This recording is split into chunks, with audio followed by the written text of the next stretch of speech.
They still be fine. They might make it to Africa, but The parents leave, don't they? often, yeah. But so they're a second brood. If they were born later and they haven't got the strength to leave yet, they are running out of time to leave. But they might make it. We won't know. We don't tag them on anything, so we don't know if they make it or not. With all of the rest of them having gone, they also don't have that strength in number to fly in great numbers and work their way south. So I don't know. They might make it.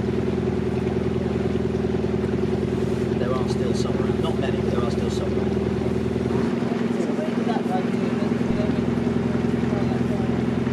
Marsh Harrier over the left-hand side, flapping and gliding around the top. So sitting at the top of the tree on the right-hand side, right at the very top, standing on its own.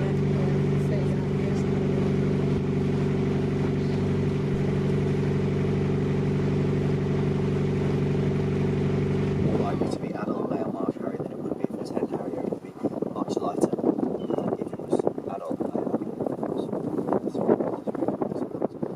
Pretty sure what's sitting at the top of that bush there is one of this year's youngsters, late teenager or early 20s. There's only one mating pair recorded of those in the United Kingdom in 1968. We've got a cormorant standing on the post on the left hand side amongst all the other gulls.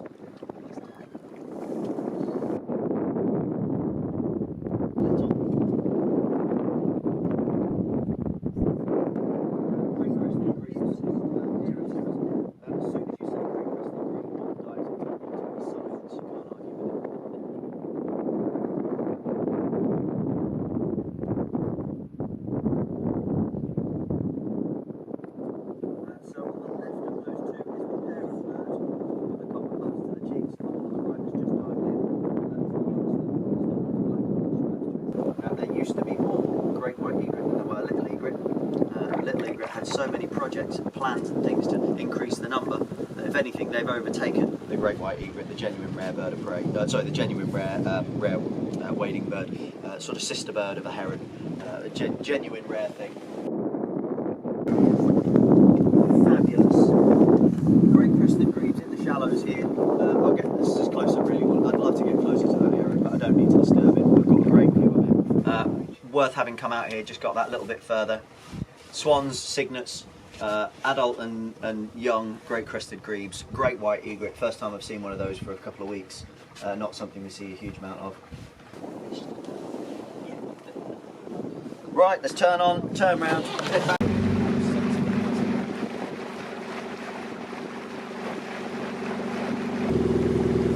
But it's all rather wet.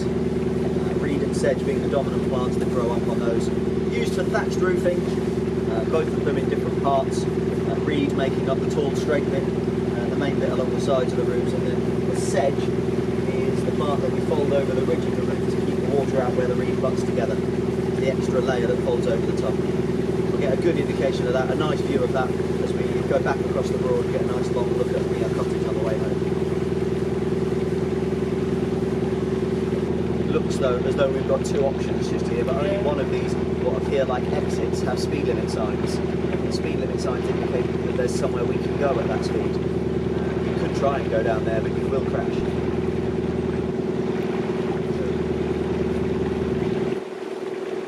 Often the best navigation device out here is a tea towel with the broads on it.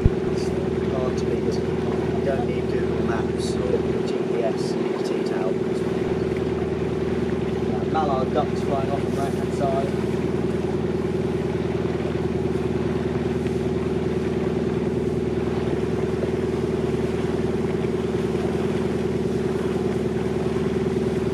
Leaving Horsey near behind, I'm now onto Meadow Dyke.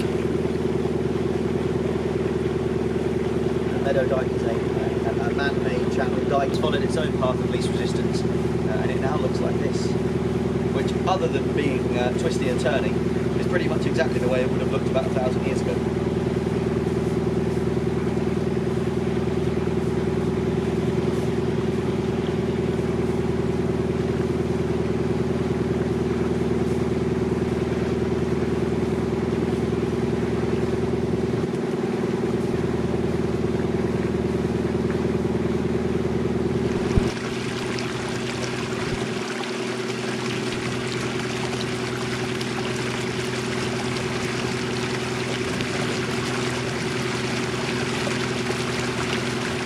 first big indicators of autumn arriving here. It turns out that we had 16 days of summer after summer ended, which is more days of summer than we had during the summer. The 17th day of autumn is the day that the pink Portuguese have really started to move in. They make a heck of a racket. It's a higher pitched squawk kind of sound compared to sort of a grey lag goose in large number, in their V-shapes, in their lines. It's brilliant to see.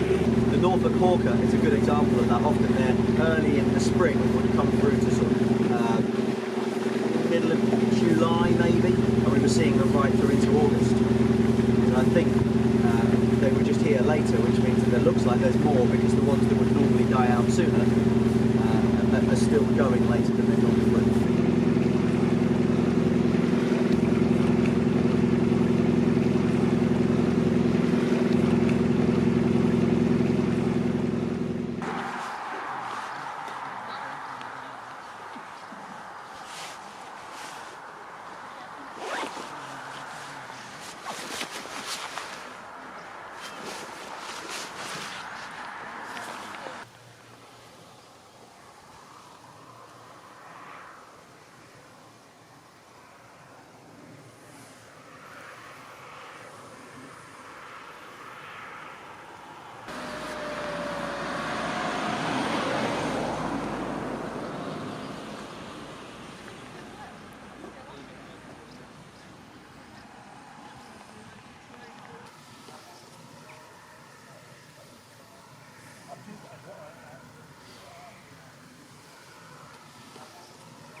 Blickling? We went to Blickling, sir, today. That bad today? Yeah. Pleasure again.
By trade, I'm a shipwright, boat loading, yeah.